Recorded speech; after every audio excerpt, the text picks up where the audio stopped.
हाय masters. तो आज हम लोग बहुत ही इंटरेस्टिंग टॉपिक लेके आपके पास आए हैं।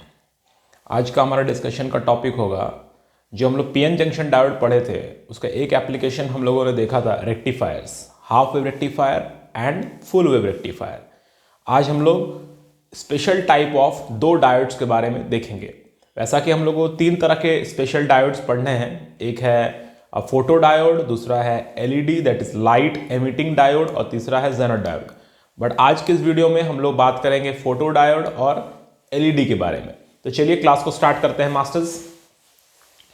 तो पहला जो हमारा आज का डिस्कशन का टॉपिक है that is a special type of diode called photo diode. अब ये फोटो डायोड क्या होता है और ये कैसे ऑपरेट करता है, इसके बारे में हम लोग डिस्कस करेंगे। तो फोटो डायोड क्या होता है, देखिए फोटो डायोड जो होता है, फोटो मतलब फोटोन्स से ये वर्ड लिया गया। फोटोन्स का मतलब आप जानते हैं packets of energy of light होता है ना, packets of energy of light, ठीक है। तो फोटो डायोड एक स्पेशल टाइप का पीएन जंक्शन डायोड होता है, ठीक है।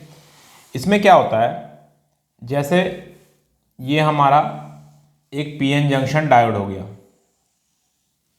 ठीक है। इस पीएन जंक्शन डायोड में हम लोग जानते हैं कि हमारा एक डेप्लीशन लेयर रहता है। अगर ये पी टाइप है, इधर एन टाइप है, तो पी टाइप एंड पर हमारा नेगेटिव चार्जेस आता है due to the diffusion of charges, और यहाँ पे पॉजिटिव चार्जेस आता है, ठीक है। और इन पॉजिटिव नेगेटिव चार्जेस के बीच में एक अट्रैक्शन काम करता है जिसको हम लोग बॉन्ड कहते हैं। और यहाँ पे चार्जेस फ्री नहीं है, मोबाइल नहीं है, ये चार्जेस बाउंडेड चार्जेस होते हैं। अब हम लोग क्या कर रहे हैं, इस डायोड को हम लोग रिवर्स बायस में कनेक्ट करते हैं, रिवर्स बायस में कनेक्ट करते हैं। तो रिवर्स बायस में कनेक्ट करने के लिए क्या करना पड़ेगा, पी को लो से और एन को हाई से कनेक्ट करना पड़ेगा। ये हम लोग कनेक्ट कर दिए। अब क्या है, हम लोग जानते हैं कि रिवर्स बायस में बहुत नाम मात्र करंट फ्लो करता है, बहुत negligible amount of current flow करता है। और वो भी क्यों फ्लो करता है, due to the minority charge carriers. जैसे यहां पे अभी भी अगर पी टाइप में देखा जाए तो अभी भी हमारे पास कि क्या चीज मेजॉरिटी में होगा, होल्स मेजॉरिटी में होगा, और इधर क्या मेजॉरिटी में होगा, इलेक्ट्रॉन्स मेजॉरिटी में होगा, ठीक है। लेकिन इन इलेक्ट्रॉन्स अगर यहाँ मेजॉरिटी में है तो यहाँ पर कुछ होल्स भी होंगे जो कि माइनॉरिटी चार्ज कैरियर्स है। यहाँ होल्स है तो कुछ इलेक्ट्रॉन्स भी होंगे जो कि माइनॉरिटी चार्ज कैरियर्स है। तो जब हम लोग यहाँ पे रिवर्स बायसिंग देते हैं तब भी कुछ करंट फ्लो करता है, क्योंकि ये रिवर्स बायसिंग, जैसे ये नेगेटिव है, इलेक्ट्रॉन्स भी नेगेटिव है, तो ये नेगेटिव इन नेगेटिव्स को क्या करता है, इस डायोड जो डेप्लीशन लेयर है उसके अक्रॉस इसको मूव कराने के लिए एक फोर्स लगाता है। उसी तरह से यहाँ पे जैसे होल्स है, पॉजिटिव चार्ज कैरियर्स, यहाँ पॉजिटिव पोटेंशियल है, तो ये पॉजिटिव पोटेंशियल इनको रिपेल करता है और इस जंक्शन लेयर या डेप्लीशन लेयर के अक्रॉस इनको ले जाता है। तो उसके लिए थोड़ा बहुत करंट फ्लो करता है, बट देखा जाए तो ये रिवर्स बायसिंग में कोई करंट, हम लोग मानते हैं करंट जीरो है, ऑफ कंडीशन में है। अब हम लोग यहाँ पे क्या कर रहे हैं, यहाँ पे लाइट इंसिडेंट कराया जाता है in the form of radiation. तो ये जो इंसिडेंट लाइट है इसके पास तो एनर्जी है, राइट। ये जो इंसिडेंट लाइट है इसके पास एनर्जी है। अब क्या होता है, ये लाइट, इनके बीच का जो ये बॉन्ड था, इनके बीच में जो बॉन्ड बन रहा था, इस पॉजिटिव और नेगेटिव चार्ज के बीच में जो बॉन्ड बन रहा था, इस बॉन्ड को एनर्जी चाहिए टूटने के लिए। वो एनर्जी यहां से फोटोन्स के फॉर्म में, लाइट के पैकेट्स के फॉर्म में इनको मिलता है और ये बॉन्ड टूट जाता है। जब ये बॉन्ड टूट जाता है तो ये जो चार्ज कैरियर्स हैं यहाँ पे जो ऑलरेडी मौजूद थे लेकिन वो बॉन्डेड थे, बंधे हुए थे, वो बंधन टूट जाता है। और वो बंधन टूट जाने के बाद ये चार्ज कैरियर्स भी मूव करना चालू कर देते हैं। ये प्लस जो है वो प्लस जो है इधर आने लगता है, नेगेटिव चार्जेस उधर जाने लगता है, और इन चार्जेस का क्या होता है, फ्लो चालू हो जाता है। तो ये बहुत सारा चार्ज कैरियर्स अब आ जाता है, तो बहुत सारे चार्ज कैरियर्स आने से करंट बढ़ जाता है। तो ये होता है फोटोडायोड का काम। तो फोटोडायोड कैसे होता है? तो फोटोडायोड बेसिकली इंसिडेंट लाइट के द्वारा ऑपरेट होता है। जब incident light of sufficient energy इस जंक्शन लेयर पर या डेप्लीशन लेयर पर इंसिडेंट करता है, तो डेप्लीशन लेयर पर मौजूद ये जो बॉन्डेड चार्जेस हैं ये फ्री हो जाते हैं। क्यों फ्री हो जाते हैं? क्योंकि ये जो बॉन्ड है ये टूट जाता है, ब्रेक कर जाता है, तो चार्जेस फ्री हो जाते हैं। और तो बहुत सारे चार्जेस यहाँ पर अब फ्री हैं और ये मूव कर लगते हैं, जिससे करंट हमारा बढ़ जाता है। ठीक है, तो इसका अगर हम एक ग्राफिकल प्लॉट देखें फोटोडायोड का, तो इसका ग्राफिकल प्लॉट कुछ ऐसा रहेगा। क्योंकि रिवर्स बायस में है तो हम लोग वोल्टेज को नेगेटिव रख रहे हैं, करंट को भी नेगेटिव में रिप्रेजेंट कर रहे हैं क्योंकि रिवर्स बायसिंग में है। तो शुरू में क्या हो रहा था? शुरू में जो है बहुत ही negligible amount of current flow करता है, बहुत कम करंट फ्लो करता है, लेकिन फिर करंट एक जगह जाके क्या करता है? सैचुरेट कर जाता है। करंट एक जगह जाके सैचुरेट करता है, धीरे धीरे करंट बढ़ते रहता है। धीरे धीरे करंट क्यों बढ़ता है? धीरे धीरे इसलिए बढ़ता है क्योंकि जैसे जैसे लाइट इंसिडेंट करने लगता है तो करंट जो है वो बढ़ने लगता है। ठीक है, तो ये हो गया। मान लेते हैं यहां पर, या ऐसे करते हैं हम लोग, बहुत कम अमाउंट ऑफ एक करंट फ्लो कर रहा था ड्यू टू रिवर्स बायसिंग। यहां पर अभी इंटेंसिटी, लाइट की जो इंटेंसिटी है उसको हम लोग 0 ले लेते हैं। मतलब अभी कोई लाइट इस पर इंसिडेंट नहीं हुआ, तब भी थोड़ा बहुत करंट फ्लो कर रहा था। क्यों करंट फ्लो कर रहा था? क्योंकि माइनॉरिटी चार्ज कैरियर्स भी करंट में कुछ कंट्रीब्यूट कर रहा था। तो इसको हम लोग डार्क करंट भी कहते हैं। क्या कहते हैं? Dark current. क्यों डार्क करंट कहते हैं? क्योंकि अभी कोई लाइट इंसिडेंट नहीं हुआ है, फिर भी थोड़ा बहुत करंट फ्लो कर रहा है, that is called dark current. अब क्या है कि अगर आप लाइट कुछ इंसिडेंट करते हैं तो करंट बढ़ने लगता है और एक जगह जाके सैचुरेट करता है। दिस इज इंटेंसिटी 1 पे मान लीजिए आया, इंटेंसिटी 1। ठीक है, और अगर आप इंटेंसिटी बढ़ा रहे हैं तो फिर और करंट बढ़ेगा। This is intensity 2। तो जैसे जैसे आप लाइट की इंटेंसिटी को बढ़ाते जाएंगे वैसे वैसे करंट जो है वो बढ़ते जाएगा। ठीक है, क्योंकि जैसे जैसे इंटेंसिटी बढ़ेगा वो ज्यादा बॉन्ड्स को यहां पर तोड़ेंगे, ज्यादा बॉन्ड टूटेगा, ज्यादा करंट का फ्लो होगा, क्योंकि ज्यादा चार्ज कैरियर्स आ जाएंगे और उससे करंट बढ़ने लगेगा। और करंट एक जगह जाकर सैचुरेट कर जाता है, because number of charge carriers भी फिक्स है।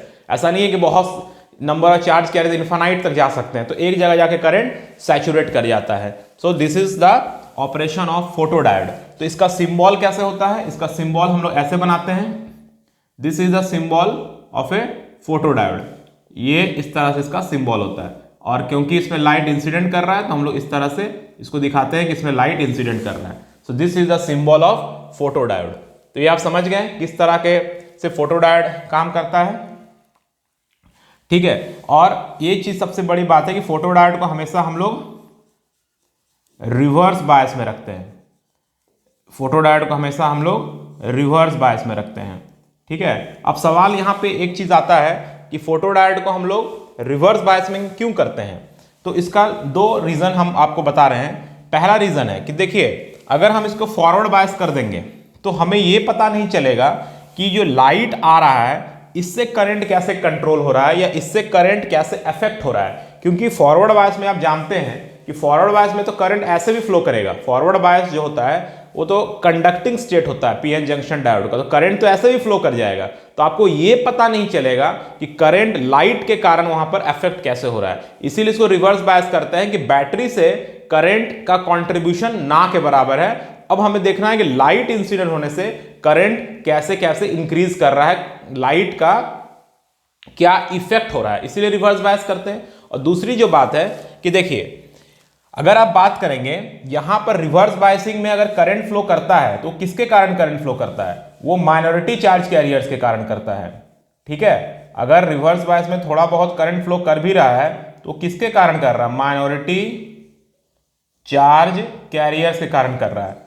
अब ये जो माइनॉरिटी चार्ज कैरियर के कारण करंट फ्लो कर रहा है, राइट। अब देखिए, मान लेते हैं कि हम पी टाइप की ही बात करें, तो पी टाइप में हमारा माइनॉरिटी कौन है? तो पी टाइप में हमारा माइनॉरिटी है इलेक्ट्रॉन्स। ठीक है, तो हम मान लेते हैं अगर पी टाइप का ही एग्जाम्पल ले, तो पी टाइप में अगर हम देखेंगे तो नंबर ऑफ इलेक्ट्रॉन्स जो है वो कम है, किससे? नंबर ऑफ होल्स से, ऑफ कोर्स। ठीक है, अब जब लाइट इंसिडेंट हो रहा है तो यहां जो बॉन्ड वो टूटा, तो जब बॉन्ड टूटा तो नंबर ऑफ नया होल्स जो फ्री होल्स है और नंबर ऑफ फ्री इलेक्ट्रॉन्स तो सेम होगा। जैसे आप यहां पर मेरे फिगर में देखिए कि हम मानते हैं कि 1 2 3 4 इलेक्ट्रॉन है और यहां पर 4 होल है। लाइट आके इस पे इंसिडेंट किया, ठीक है, तो लाइट आके जब इस पे इंसिडेंट करता है तो यहां पर ये बॉन्ड 4 बॉन्ड टूटेगा तो 4 इलेक्ट्रॉन और 4 होल फ्री होगा। तो इसका मतलब नया इलेक्ट्रॉन का नंबर और नया होल का नंबर तो सेम आ जाएगा, करेक्ट। नया इलेक्ट्रॉन का नंबर और नया होल का नंबर तो सेम आएगा। अब अगर हम परसेंटेज इंक्रीज देखें, परसेंटेज इंक्रीज किसका परसेंटेज ज्यादा इंक्रीज होगा, तो परसेंटेज इंक्रीज ऑफ इलेक्ट्रॉन्स अगर हम लोग निकालते हैं तो परसेंटेज इंक्रीज ऑफ इलेक्ट्रॉन्स आ जाएगा नए इलेक्ट्रॉन्स जो बने, मतलब नए इलेक्ट्रॉन्स जो फ्री हुए डिवाइड बाय इलेक्ट्रॉन इनटू 100%। और अगर हम लोग यहां पे परसेंटेज इंक्रीज निकालते हैं होल्स का, तो परसेंटेज इंक्रीज ऑफ होल्स क्या आ रहा है, तो परसेंटेज इंक्रीज ऑफ होल्स आ रहा है नया number of holes by number of holes into 100%। ठीक है, ये आ गया। तो आप क्लियर देख लीजिए कि ये वाला जो वैल्यू आएगा ना, ये वाला जो वैल्यू आएगा वो कम आएगा। क्यों? क्योंकि NH का वैल्यू बहुत ज्यादा है, डिनोमिनेटर बड़ा है, क्योंकि न्यूमरेटर दोनों का सेम है, न्यूमरेटर जो है वो दोनों का सेम है, तो ये वाला वैल्यू बड़ा आएगा। तो किसका परसेंटेज इंक्रीज ज्यादा आ रहा है, जो माइनॉरिटी में है। और हम जानते हैं कि रिवर्स बायस में माइनॉरिटी चार्ज कैरियर्स के कारण करंट फ्लो करता है, तो परसेंटेज चेंज इन करंट ज्यादा आएगा, बिकॉज माइनॉरिटी का इंक्रीज इन परसेंटेज ज्यादा हो रहा है। बात समझ में आई? इसलिए हम लोग इसको रिवर्स बायस में करते हैं, क्योंकि रिवर्स बायस में माइनॉरिटी चार्ज कैरियर्स के कारण करंट फ्लो होता है। और हम यहां देख रहे हैं कि जो चार्ज कैरियर माइनॉरिटी में है, लाइट के गिरने से उसका परसेंटेज इंक्रीज ज्यादा हो रहा है, इसीलिए हम लोग इसको रिवर्स बायस में करते हैं। और एक चीज यहां ध्यान रखना है कि ये जो जंक्शन का लेयर है, ये जो डिप्लीशन लेयर है, थोड़ा थिक लेयर होना चाहिए ताकि लाइट यहां पर एब्जॉर्ब हो सके। ठीक है, इसको हम लोग जनरली गैलियम आर्सेनाइड या गैलियम फॉस्फाइड ये सब से बनाते हैं। ये सब जो है लाइट एब्जॉर्बिंग मटेरियल से, ये लोग लाइट सेंसिटिव मटेरियल से, तो इन सब मटेरियल से हम लोग फोटोडायोड को बनाते हैं। तो ये था फोटोडायोड की बात। तो अब हम लोग आगे बढ़ेंगे और देखेंगे कि एलईडी क्या होता है और एलईडी में हम लोग कैसे ऑपरेट करता है। तो चलिए अब बात करते हैं एलईडी के बारे में। चलिए, तो अब हम लोग बात करेंगे एलईडी, जो कि होता है लाइट इमिटिंग डायोड। मतलब इसमें से लाइट जो है वो इमिट होता है, लाइट जो है वो बाहर निकलता है। फोटोडायोड में लाइट इनपुट है और एलईडी में लाइट जो है वो आउटपुट है। ठीक है, तो एलईडी चलिए देखते हैं। एलईडी को हम लोग फॉरवर्ड बायस करते हैं।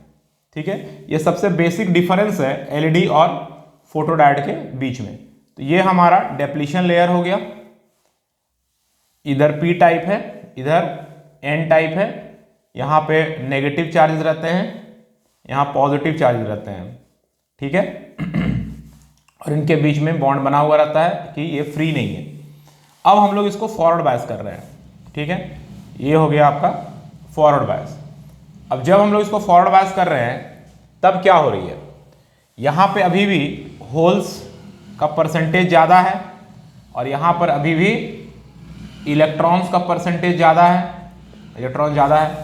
तो ये पॉजिटिव पोटेंशियल जो है इन होल्स को इधर पुश करेगा, इधर इंजेक्ट करेगा, इधर पुश करने की कोशिश करेगा और यहां इसको पुश करने की कोशिश करेगा, है ना। तो जब ये पुश हो रहा है इस लेयर के अक्रॉस तो करंट फ्लो कर रहा है, यही फॉरवर्ड बायस में होता है। अब इससे क्या हो रहा है कि ये गैलियम आर्सेनाइड या गैलियम फॉस्फाइड जैसे मटेरियल से ये बने हुए हैं। ठीक है, मटेरियल से बने हुए जिनका बैंड गैप लगभग 1.8 इलेक्ट्रॉन वोल्ट का होता है। इनका बैंड गैप 1.8, क्योंकि ये हेवीली डोप्ड डायोड है, हेवीली डोप्ड होता है। इसको इतना डोपिंग ज्यादा कर देते हैं हम लोग ताकि इसका जो बैंड एनर्जी गैप है वो कम हो जाए। ऐसे तो हम लोग जानते हैं कि 3 इलेक्ट्रॉन वोल्ट का रहता है किसी इंट्रिंसिक सेमीकंडक्टर में, है ना, एक इंट्रिंसिक सेमीकंडक्टर में बैंड गैप कितना रहता है, लगभग 3 इलेक्ट्रॉन वोल्ट का रहता है। 3 इलेक्ट्रॉन वोल्ट से कम रहता है, 3 इलेक्ट्रॉन वोल्ट से ज़्यादा हो जाएगा तब तो वो इंट्रिंसिक वो तो इंसुलेटर हो जाएगा। 3 इलेक्ट्रॉन वोल्ट के लगभग कम रहता है, बट इसको हेवीली डोप्ड करके हम लोग 1.8 इलेक्ट्रॉन वोल्ट तक ले आते हैं। ठीक है, बात समझ में आ रही है? ठीक है, तो इसमें बैंड गैप जो कि लगभग 2-2.5 के आसपास रहता है उसको और कम करके 1.8, क्योंकि हेवीली डोप्ड रहता है। अब जैसे ही इधर होल्स जाते हैं या इधर इलेक्ट्रॉन्स आते हैं तो new electron hole pair is formed, या आप बोल सकते हैं कि नया इलेक्ट्रॉन होल पेयर का रिकॉम्बिनेशन हो रहा है। रिकॉम्बिनेशन हो रहा है, किसका रिकॉम्बिनेशन हो रहा है? रिकॉम्बिनेशन हो रहा है, recombination of new electron hole pair, नया इलेक्ट्रॉन होल पेयर का रिकॉम्बिनेशन हो रहा है। ठीक है, अब देखिए जब फोटोडायोड में हम लोगों ने क्या देखा था कि हमें एनर्जी देनी पड़ रही थी बॉन्ड को तोड़ने के लिए। अब यहां पर इलेक्ट्रॉन होल पेयर आपस में रिकंबाइन कर रहा है। जैसे ये होल्स आएंगे तो इन इलेक्ट्रॉन्स के साथ रिकंबाइन करेंगे, इधर से इलेक्ट्रॉन्स आएंगे तो इन होल्स के साथ रिकंबाइन करेंगे। तो एक तरह से आप देखिए कि रिकॉम्बिनेशन हो रहा है। क्या हो रहा है? रिकॉम्बिनेशन हो रहा है, रिकंबाइन कर रहे हैं ये लोग। तो जब रिकंबाइन करेंगे तो एनर्जी रिलीज होगा, जस्ट उल्टा होगा। फोटोडायोड में क्या हो रहा था कि आप एनर्जी दे रहे थे और बॉन्ड को तोड़ रहे थे। यहां पे क्या हो रहा है कि नया इलेक्ट्रॉन होल पेयर फॉर्म हो रहा है, रिकॉम्बिनेशन हो रहा है इलेक्ट्रॉन होल पेयर का, कि होल्स इधर मूव कर रहे हैं, इलेक्ट्रॉन्स इधर मूव करने लगे और नया इलेक्ट्रॉन होल पेयर का यहां पे रिकॉम्बिनेशन होने लगा। तो जब नया इलेक्ट्रॉन होल पेयर का रिकॉम्बिनेशन होने लगेगा सॉरी, तो वहां पर क्या होगा? एनर्जी रिलीज होगा। तो यहां से एनर्जी क्या होता है? रिलीज होता है। एनर्जी जो है वो release in the form of electromagnetic waves. किसके फॉर्म में होता है? इलेक्ट्रोमैग्नेटिक वेव्स के फॉर्म में होता है। अब हम लोग जानते हैं कि हर इलेक्ट्रोमैग्नेटिक वेव्स हमारे लिए विजिबल नहीं है, हर इलेक्ट्रोमैग्नेटिक वेव्स को हम लोग देख नहीं सकते हैं। लेकिन अगर एनर्जी 1.8 इलेक्ट्रॉन वोल्ट के आसपास का है तो इससे जो रेडिएशंस निकल रहे हैं ना, उनका वेवलेंथ लगभग 4000 एंगस्ट्रॉम से लगभग 7500 एंगस्ट्रॉम का रहता है। ठीक है, बात समझ में आ रही है कि अगर 1.8 इलेक्ट्रॉन वोल्ट के आसपास का एनर्जी गैप है और जब ये रिकॉम्बिनेशन हो रहा है न्यू इलेक्ट्रॉन होल पेयर का, जिससे एनर्जी रिलीज हो रहा है, तो उस समय क्या हो रहा है? समझ में आ रहा है बात को? ये इलेक्ट्रॉन यहां पे आपके होल्स आ जा रहे हैं, यहां होल्स आ जा रहे हैं, यहां होल्स आ जा रहे हैं, या इलेक्ट्रॉन्स आ जा रहे हैं। तो इन इलेक्ट्रॉन होल पेयर का रिकॉम्बिनेशन हो रहा है। तो ये रिकॉम्बिनेशन होने से क्या हो रहा है कि एनर्जी रिलीज हो रही है। और वो एनर्जी किसके फॉर्म में रिलीज हो रही है? वो एनर्जी इलेक्ट्रोमैग्नेटिक वेव्स के फॉर्म में रिलीज हो रही है। अब क्योंकि बैंड गैप इतना है, 1.8 इलेक्ट्रॉन वोल्ट का बैंड गैप है, तो उससे जो रिलीज होगी एनर्जी, उसका जो वेवलेंथ रहेगा दैट इज 4000 एंगस्ट्रॉम से 7500 एंगस्ट्रॉम तक रहता है। और ये हमारा क्या है? ये हमारा इलेक्ट्रोमैग्नेटिक वेव का वो पार्ट है जो विजिबल है। दिस इज विजिबल रेंज, मतलब रेड से लेके वायलेट के बीच का ये हो गया आपका विजिबल रेंज। तो आपको लाइट, एक पर्टिकुलर कलर का लाइट वहां से निकलते हुए दिखता है, इसीलिए हम लोग उसको बोलते हैं लाइट एमिटिंग डायोड। और इसका सिंबल जो है जस्ट फोटोडायोड के ऑपोजिट है। इसका सिंबल ऐसा होता है, इसमें से रेडिएशन या लाइट इमिट हो रहा है। ठीक है, आप बहुत जगह एलईडी का यूज देखते होंगे। कोई भी इंडिकेटर जो रहता है, गाड़ी में इंडिकेटर रहता है, टॉयज वगैरह में रहता है। आजकल तो एलईडी बल्ब आ गया है, क्योंकि इनका फायदा क्या है? बहुत लो पावर कंजम्पशन है इनका एडवांटेज क्या होता है? लो पावर कंजम्पशन, बहुत कम पावर कंज्यूम करता है। ठीक है, और दूसरी बात है कि जैसे हम लोग को नॉर्मल बल्ब क्या है कि वो पूरा का पूरा लाइट में कन्वर्ट नहीं कर पाता, वो हीट भी प्रोड्यूस करता है। आप देखते होंगे ना, सिंघाड़ा दुकान या बहुत सारे दुकान में एक कांच का ये रहता है बॉक्स, और उसके अंदर बल्ब जला के छोड़ देता है ताकि वो सिंघाड़ा कुछ देर तक गर्म रहे, तो हीट भी प्रोड्यूस कर रहा है। लेकिन एलईडी जो है वो जितना भी पावर लेता है उस पावर को कंप्लीटली लाइट में कन्वर्ट करता है। छोटे छोटे एलईडीज लगे रहते हैं और सब मिलके लाइट रोशनी देती है, और उसका पावर कंजम्पशन भी बहुत कम होता है। इसीलिए एलईडी बहुत बेनिफिशियल है। ध्यान देना है कि एलईडी को हमेशा फॉरवर्ड बायस में रखेंगे, गैलियम फॉस्फाइड या गैलियम आर्सेनाइड मटेरियल से बनाएंगे, लगभग 1.8 इलेक्ट्रॉन वोल्ट का बैंड एनर्जी गैप होता है, नया इलेक्ट्रॉन होल पेयर का क्रिएट होता है, रिकॉम्बिनेशन होता है recombination of new electron hole pair. इस रिकॉम्बिनेशन के कारण एनर्जी रिलीज होता है, वो एनर्जी इलेक्ट्रोमैग्नेटिक वेव्स के फॉर्म में रिलीज होता है, और वो इलेक्ट्रोमैग्नेटिक वेव जो रेडिएशन आता है वो इस रेंज में आता है, इसीलिए वो हम लोग दिखता है। तो ये था हमारा फोटो डायोड और एलईडी के बारे में। एक स्पेशल टाइप ऑफ डायोड्स है, इसके बारे में अच्छे से आप लोग वीडियो को देख लें, अपना नोट्स बना लें, इससे जरूर क्वेश्चन आएंगे, और किस टाइप के कॉन्सेप्चुअल क्वेश्चंस आते हैं इसको भी हम लोग डिस्कस करेंगे in the next video. So thank you masters, and keep watching our videos, share more and more, ताकि ज़्यादा से ज़्यादा लोगों से हम लोग जुड़ सके। Thanks all of you for sharing, bye.